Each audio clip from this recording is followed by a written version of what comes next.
Senators Baisley, Bridges, Buckner, Coleman, Let's do this. Cutter, Danielson, Exum, Fields, Excused. Gardner, Janal, Gonzalez, Hanson, Henriksen, Jaquez Lewis, Kirkmeyer, Kolker, Liston, Lundeen, Marchman, Moreno, Mullica,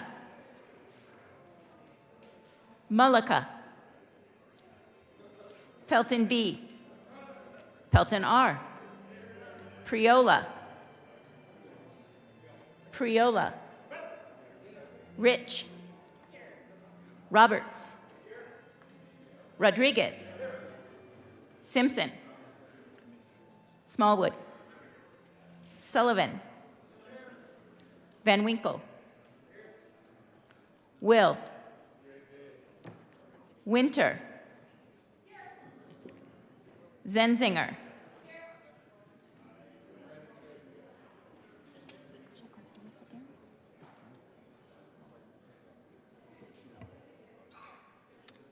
Mr. President. Here. The morning roll call is 34 present, 0 absent, 1 excused. We do have a quorum. Will the good senator from Grand Junction please lead us in the Pledge of Allegiance? Please join me in the pledge. I pledge allegiance to the flag of the United States of America and to the republic for which it stands, one nation under God, indivisible, with liberty and justice for all. Approval of the Journal, Senator Priola. Good morning, Mr. President. Members, I move that the Senate Journal of Monday, February 27, 2023 be approved and corrected by the Secretary. You have heard the motion. All those in favor say aye. All those opposed, no? No. The ayes have it. That motion is adopted.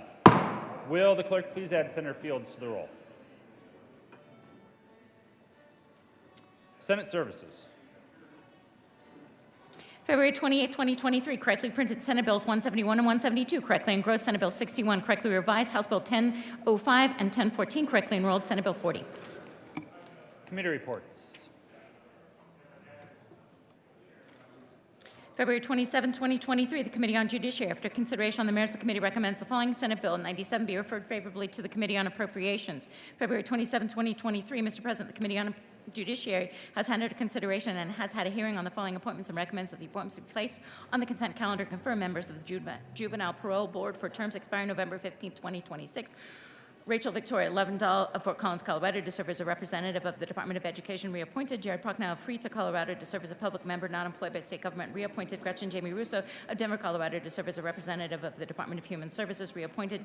Sherry Greco of Denver, Colorado, to serve as a public member not employed by state government, appointed. February 27, 2023, the Committee on Judiciary, after consideration of the merits, the committee recommends the following Senate Bill 67 be amended as follows, and as so amended be referred to the Committee on Appropriations with favorable recommendation. February 27, 2023, the Committee on Transportation and Energy, after consideration on the merits, the committee recommends the following House Bill 1101 be amended as follows, and as so amended be referred to the Committee of the Whole with favorable recommendation. House Bill 1134 be referred to the Committee of the Whole with favorable recommendation. House Bill 1051 be referred to the Committee of the Whole with favorable recommendation. With the recommendation, it be placed on the consent calendar.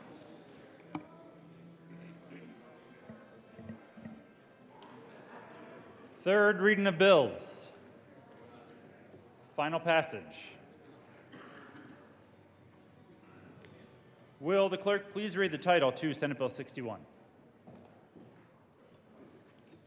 Senate Bill 61, Senators Marchman and Kolker, Representatives Kipp and Lukens, concerning eliminating the requirement that the Department of Education administer a state assessment in social studies and in connection therewith reducing an appropriation. Senator Marchman.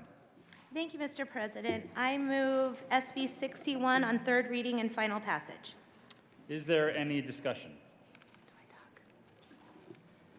Senator Marchman. Thank you, Mr. President. Colorado students are over-tested.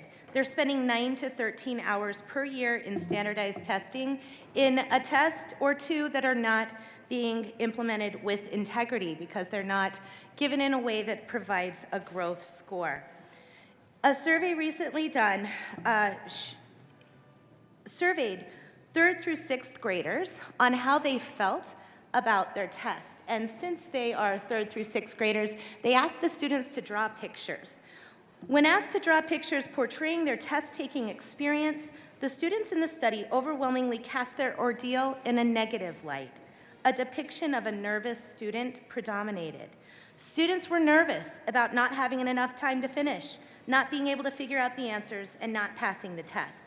The researchers explained, in nearly every drawing, the children drew themselves with unhappy and angry facial expressions. Smiles were nearly non-existent, and when they did occur, it was to show relief that the test was over or for unrelated reasons, such as being able to chew gum during the test or being excited about an ice cream celebration after the test. Friends, this bill will end an assessment that is out of compliance with our Colorado growth model, and it will provide an opportunity for students to have a little bit of relief from their testing. Has anyone ever seen that movie called Frozen? It's pretty common around kids. Yeah, I've seen it too, it's great. And I want you to know how long that movie is. It is the length of one of the 3 units of the ELA tests that our students take. And these students, when we see kiddos in the Capitol, they are 4th graders. We're talking about 3rd graders sitting in complete silence for the entire length of Frozen. You guys, I know people who can't even watch the whole length of Frozen without getting up and being squirrely. I urge an aye vote on SB 61. Exactly. Senator Bridges. Thank you, Mr. President. I just wanted to make sure that it was clear that my yes vote on this bill is not an anti-testing vote. We need to know if kids are learning. We need to know year over year if they're learning. We need to know that they're learning across this entire state. This test doesn't give us that kind of data. This test is a bad test. That is why I am a yes on this bill, not because I think that testing itself isn't appropriate. I had incredibly bad grades and incredibly good test scores. Test scores are what helped me get to a place where I can stand before you here today. This bill is about getting rid of a useless test. It is not about just getting rid of testing. Thank you. Mr. Minority Leader. Thank you, Mr. President. A third perspective. You've heard a perspective that says students are over-tested. I disagree with that completely. You've heard a second perspective that says a vote against this bill is not a vote against over-testing, but a vote against this specific test. This third perspective is, I am concerned that what we are doing with this bill and eliminating a very light touch, periodically issued assessment, what we're doing is we're taking the state policy level conversation around our concern of the social sciences, excuse me, our concern over social studies, civics, and civil engagement. We're putting it in a jar and putting that concern on the shelf at a state policy level to where we will not be paying attention with the level we should pay attention to the issue of social civic engagement and civil discourse and behavior in our society. We are doing that by virtue of stepping away from a light test that tells us how are we doing across the K-12 public education system in paying attention to and engaging in our students' lives with the idea that social studies, the social sciences, are a fundamental and important part of who we are as a society. I urge your objection, or I urge your no vote on Senate Bill 61. Thank you, Mr. President. Senator Kolker. Thank you, Mr. President. Colleagues, I urge an aye vote on Senate Bill 61. Good assessments play a vital role in measuring student learning and achievement. Good assessments provide immediate feedback to teachers, students, parents, and schools to help immediately address student needs. Teachers are professionally trained to produce assessments both on an informal and formal basis. Social studies offers a huge variety of curriculum, standards, and options to meet these standards. These options demonstrate, or these assessments at the local level demonstrate a deeper learning beyond rote memorization. The standards that we're talking about cover history, both state, national, and world, geography, economics, and civics, which includes the foundation of governments, the philosophy. It includes citizenship, it includes forms of government, and also how our state and national governments work. In fact, you probably see this every day since the session started, or almost every day. Fourth graders on tour with their teachers from schools all over the state. Because in the fourth grade standard, it talks about state government. Now, we haven't had these assessments for 4 years, but these teachers are still teaching using these standards. Getting rid of this assessment is a good idea because it's only a sample. It's only done a third of the time to the third of the population. This particular bill was voted unanimously in favor of by the State Board of Education, a bipartisan group. Our goal here is to make sure that we are focusing on assessments that are showing growth. We have a huge opt-out rate amongst all assessments. By getting rid of this particular assessment done infrequently, we can support more time on getting those assessments on English language, on science, and on math. I'm going to read to you a comment from a teacher and a parent that I received about these assessments.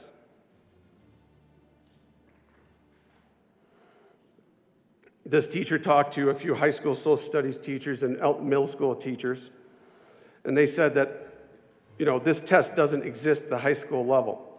School districts follow different scopes and sequences for social study curriculum, and so assessing this is tough, especially on an infrequent basis.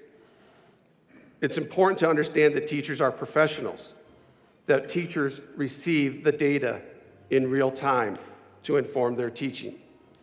Many students opt out of these tests because they see no value in taking it, which doesn't help teachers either. Social studies tests, in her view, our assessments are a proxy for literacy skills.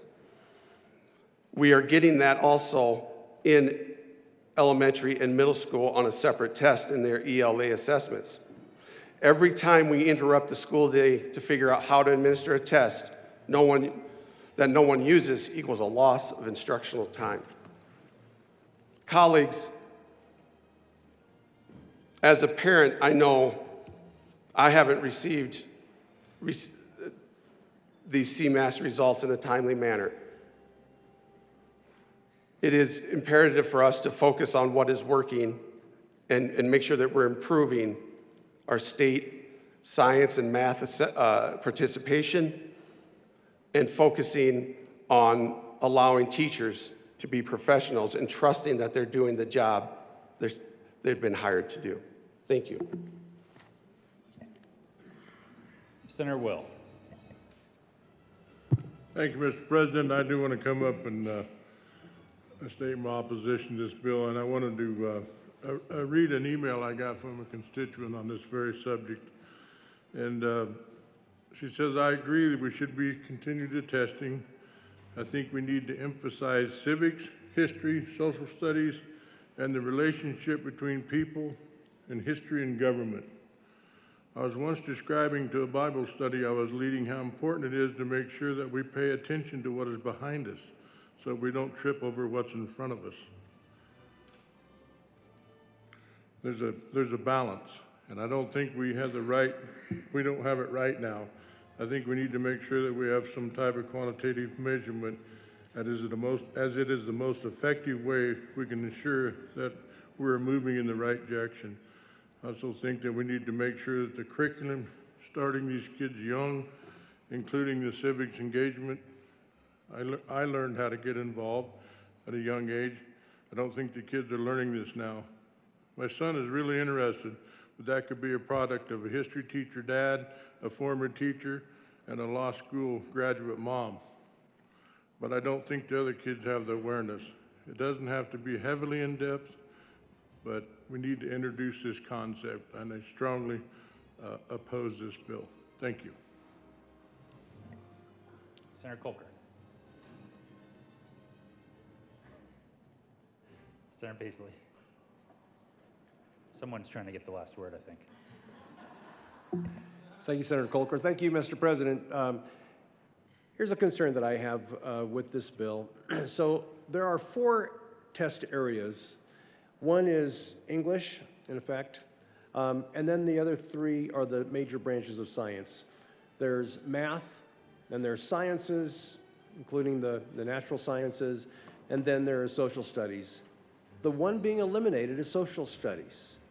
If testing is being eliminated for the sake of the testing is not a good idea, why not for all 4 areas? Or why not for the 3 branches of science at least? But just this one is being eliminated, and it's the one that concerns us all, that we all ought to have in our head and heart, understanding our founding principles, what makes this nation great. We can get by without understanding how sines and cosines work. We can get by without understanding quantum physics. Communication is awfully important, but we all ought to understand our position within the nature of laws of nature and of nature's God, as the founders put it in our founding document. So this one topic seems to be slighted to me in this bill, and that's raises my red flags for me. So it seems to me that if we're going to eliminate tests, let's eliminate the tests for all, but let's not pick on this one most important foundational principle. Thank you, Mr. President.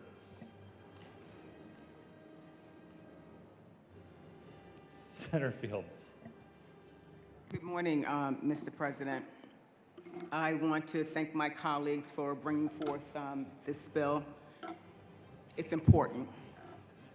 But as you know, today is the last day of Black History Month. And we're here thinking about and passing legislation that's going to suspend and eliminate the assessment as relates to social studies.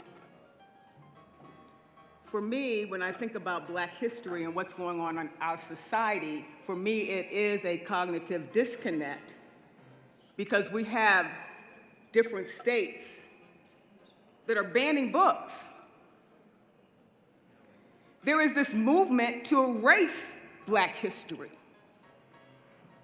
There's a movement to kind of shield and not having our young people truly understand the contributions of African Americans and others. Like I said yesterday, I understand the merits of the bill and what we're trying to do, but it's the message, the narrative that's moving across the whole nation, where they're trying to silence and erase the contributions of African American people, which is often studied in social studies. Now, I know that districts are still going to teach it. You've heard folks say it's not going to change anything. We're still going to be assessing kids at the local level in those schools and in those classrooms. But I'm still concerned about the message that we're sending when I believe that social studies is important for us to assess, because it's preparing that generation to take their place in civic government, to understand the value of voting, to be able to argue points of view. At the highest level at the state, we're saying it's not necessary, and we're going to throw it down to the local levels, and you do it locally. And I'm not quite sure what kind of ripple effect that's going to have. The ripple effect, if it's eliminated, the assessment at this level, what are the school boards going to do?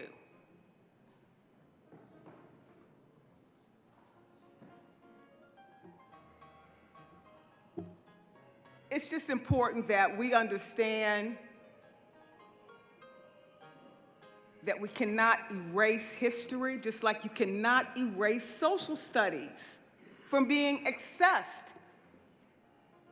And I believe as a state, we should have the oversight to make sure that our students all across Colorado have a good understanding of social studies, so that we can gauge it and make policy decisions moving forward about additional things we might want to do to kind of shape their understanding. But we're eliminating it. The assessment is what we're eliminating. The learning is still going to take place locally, but I want every Black child and every child of color, everyone, to understand that I believe that this body believes that social studies is important. So despite how you might spin the narrative, as a young person, I want you to take full custody of your own learning. If someone tries to erase history, pick up a book and learn it for yourself. If someone is trying to tell you that social studies is not important, go to a library, hopefully they'll have some books there that's not been banned, and take ownership of your own learning, despite the message that we're getting right now that we're going to eliminate assessments. Doesn't mean that we're erasing who you are and your ability to learn everything you can about this world. So that's where I'm at. I understand it, but in this time where so much is taking place, where history and books and knowledge is being shaped by someone else's narrative, that's very frightening to me. Senator Rich. Thank you, Mr. President. I, like the good senator from, I don't know where you're from Newcastle. I get emails as well, and this one came from a lead teacher from Logan. And it's fairly long, and I won't go into a whole lot of that, but I would like to read what he wrote out about this. I also like to point out my own experience as a lead teacher to illustrate why letting individuals, whether they be individual people or individual districts, have little to no outside supervision would be a bad idea. In the past and currently, I have worked as a lead teacher. Overall, my philosophy with regard to this work is to let teachers have discretion on the little things, but not on the big things. This is particularly the case when we all teach the same class. For example, individual instructors can write their own unit tests and decide on how many to give above a certain minimum, but we all take the same final exam.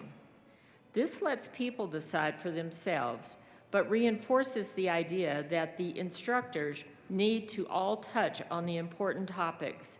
It also gives me a chance to see whether or not they are skipping certain sections in order to go easy on their students.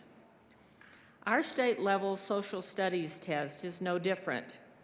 Yes, individual districts and instructors should get discretion on the little things. They can and should be running their own individual assessments to check student progress. But somewhere, someone should be checking on the big things. If this bill passes, that will most assuredly not be the case.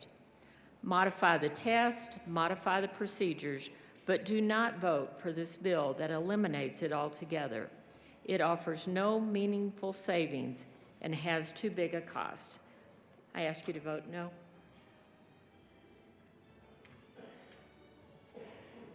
think you're up. Senator Kolker. Thank you, Mr. President. The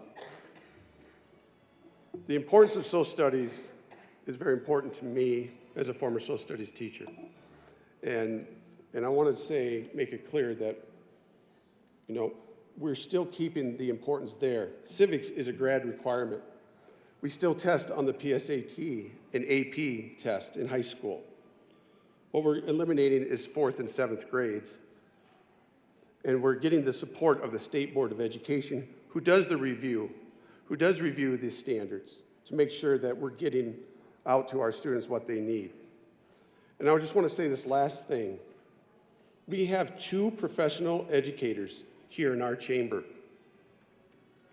One from Arvada, one from Loveland. They know from the ground up how important this is and what professional teachers are doing on a daily basis to support these standards. And with their support, I encourage an aye vote. Thank you. The motion is the passage of Senate Bill 61. Are there any no votes? Senators Van Winkle, Will, Baisley, Rich, Gardner, Minority Leader Lundin, Smallwood, Kirkmeyer, Liston, Pelton B, Pelton R, Simpson, Priola.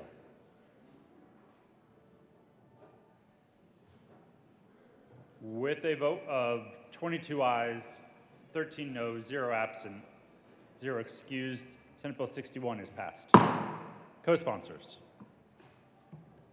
Senators Gonzalez, Jaquez Lewis, Rodriguez, Danielson, Cutter, Buckner.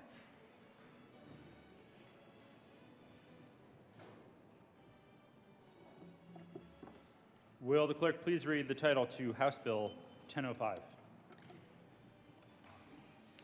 House Bill 1005, Representatives Wilford and Tatone, Senators Jaquez Lewis and Marchman, concerning changes to the new energy improvement program and in connection therewith, adding resiliency improvements and water efficiency improvements to the program, modifying the new energy improvement district's notice requirements, and removing the district's hearing requirement.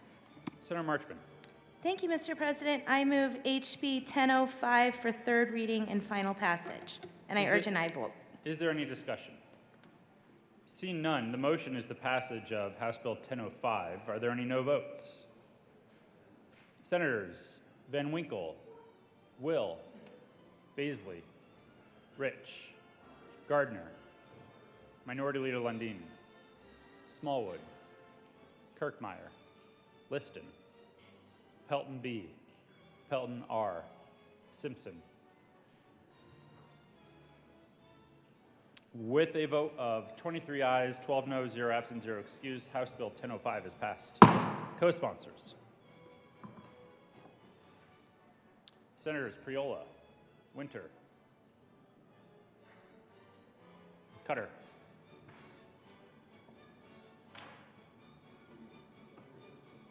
Kolker,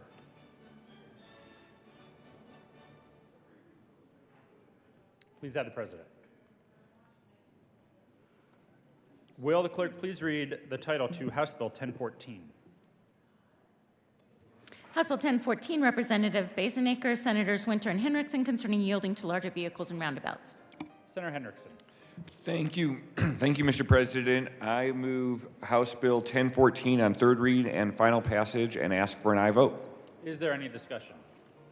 Senator Gardner.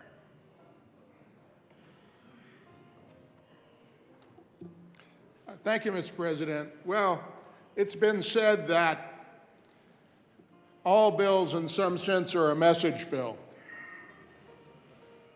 And this must be a message bill, although I don't need a message when I'm waiting to go through a roundabout and a 50-foot long vehicle that's 12 feet wide is coming through.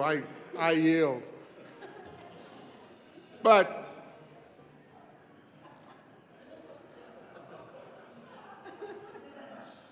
you know, your good humor shows that this bill is nothing more than that. After all, if I am cited, if I should be violating what I fondly refer to as Lois's Law, you know, as I'm going through the roundabout,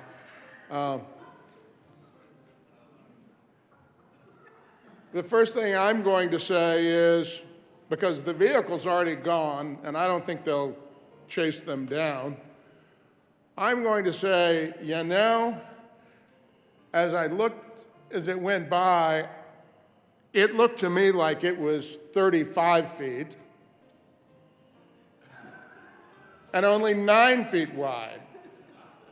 And you need to prove, in order to convict me of this, you need to prove that it was at least 40 feet long and 10 feet wide. You say, why would you bother that for a $70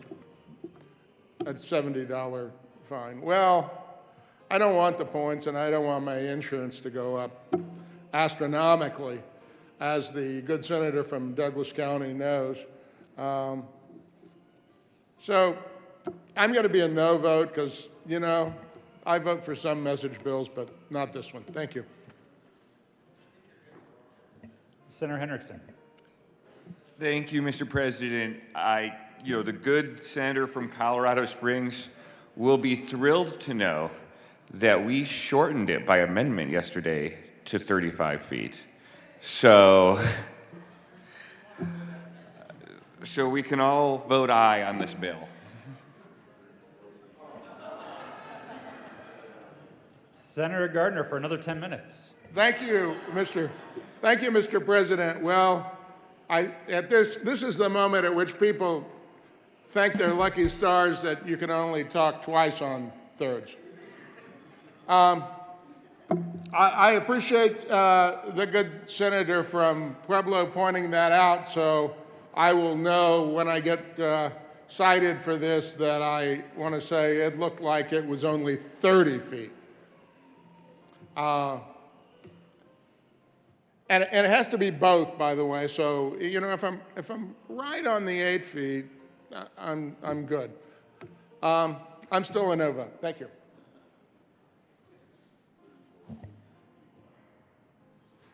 Seeing no further discussion, the motion is the passage of House Bill 1014. Are there any no votes? Senators Van Winkle, Will, Baisley, Rich, Gardner, Minority Leader Lundin, Smallwood, Kirkmeyer, I got you, Liston, Gardner, Pelton R, Simpson, Pelton B, the good senator from Roundaboutville, Roberts,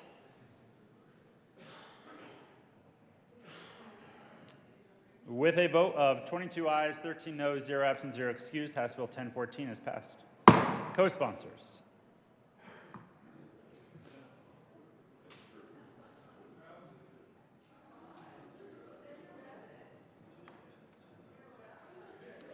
General orders, second reading of bills, consent calendar. Senator Coleman.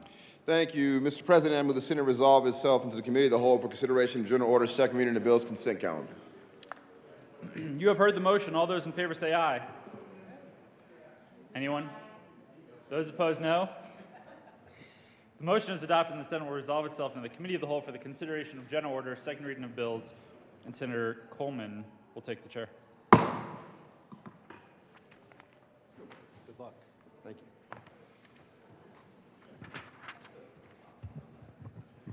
The committee will come to order and the court rule is relaxed. Will the clerk please read the title of all the bills in general order, second reading of bills, consent calendar.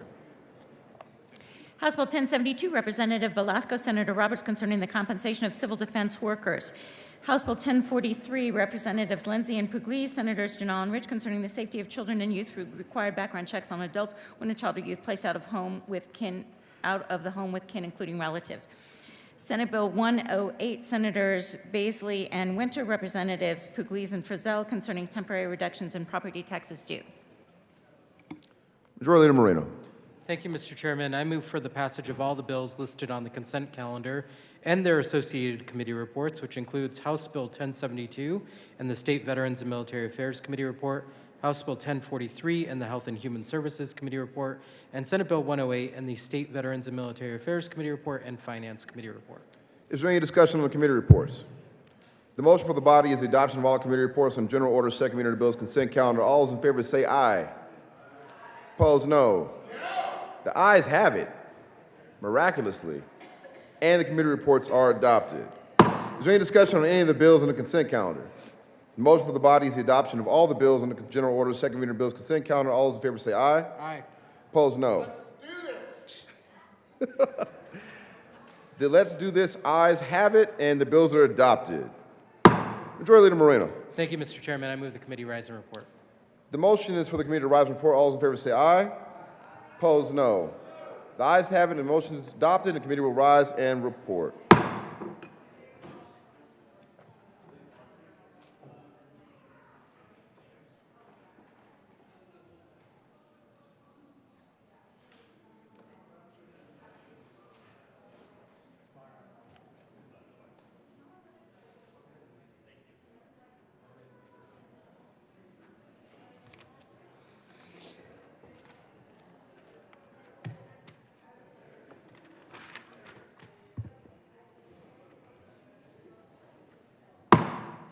The Senate will come to order. Senator Coleman. Thank you, Mr. President. The committee has had a number of bills in consideration. Will the clerk please read a report? Mr. President, your committee of the whole begs leave to report it has had under consideration the following attached bills, being the second reading thereof, and makes the following recommendations thereon. Senate Bill 108 is amended, passed on second reading, and ordered engrossed and placed on the calendar for third reading and final passage. House Bill 1072 is amended, House Bill 1043 is amended, passed on second reading, and ordered revised and placed on the calendar for third reading and final passage. Senator Coleman. Thank you, Mr. President. I move the report. The motion is the adoption of the committee of the whole report. Are there any no votes? With a vote of 35 ayes, 0 no, 0 absent, 0 excused, the committee of the whole report is adopted. Senate Bill 108 is amended, passed on second reading, ordered engrossed, and placed on the calendar for third reading and final passage. House Bill 1072 is amended, House Bill 1043 is amended, passed on second reading, ordered revised, and placed on the calendar for third reading and final passage.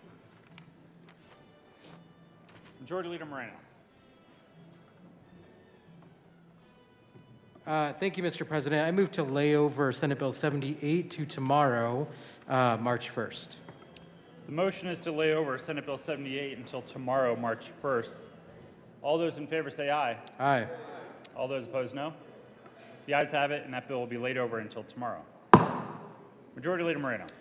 Thank you, Mr. President. I move to lay over Senate Bill 93 to Thursday, March 2nd. The motion is to lay over Senate Bill 93 until Thursday, March 2nd. All those in favor say aye. Aye. Aye. Opposed, no. The ayes have it. That bill will be laid over until March 2nd.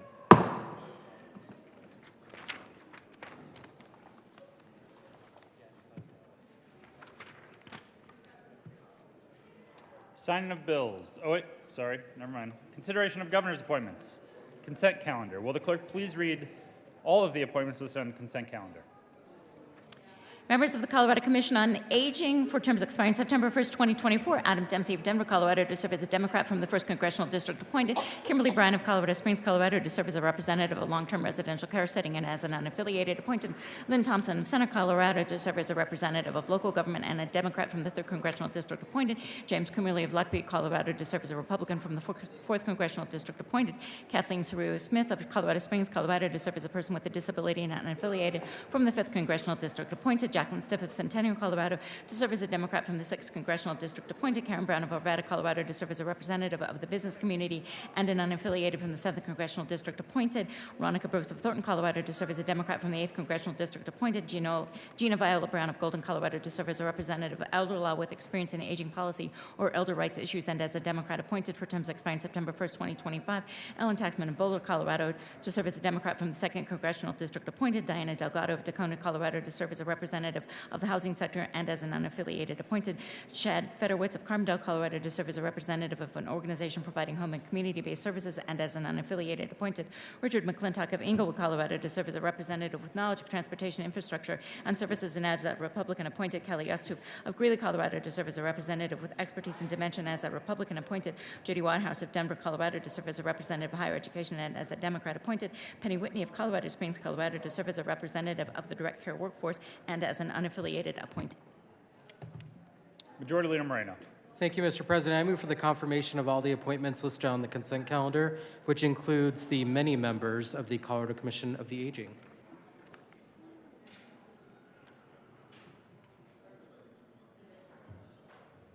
Members, we are on final action for governor's appointments. Is there any discussion? The motion is the confirmation of all of the appointments on the consent calendar. Are there any no votes?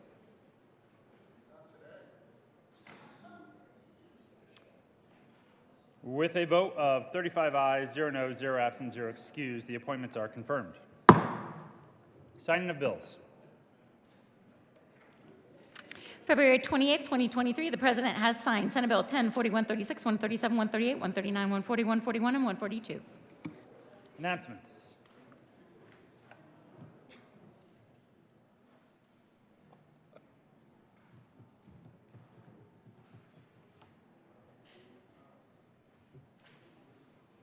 Senator Roberts.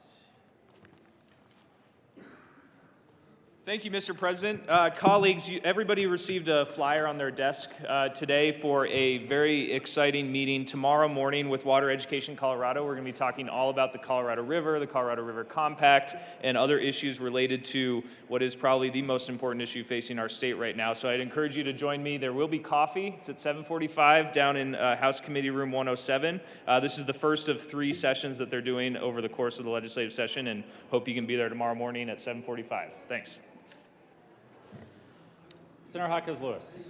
Thank you, Mr. President. Local Government and Housing is meeting today at 2 o'clock, room 352. We will be hopefully taking action on House Bill 1023 and Senate Bill 111, and we will have one governor's confirmation. Thank you. Further announcements. Majority Leader Moreno. Thank you, Mr. President. Seeing no further announcements, I move that the Senate adjourn until tomorrow, Wednesday, March 1st at 9 a.m. You have heard the motion. All those in favor say aye. Aye. Opposed, no. The ayes have it, and the Senate will adjourn until 9 a.m. tomorrow, Wednesday, March 1st.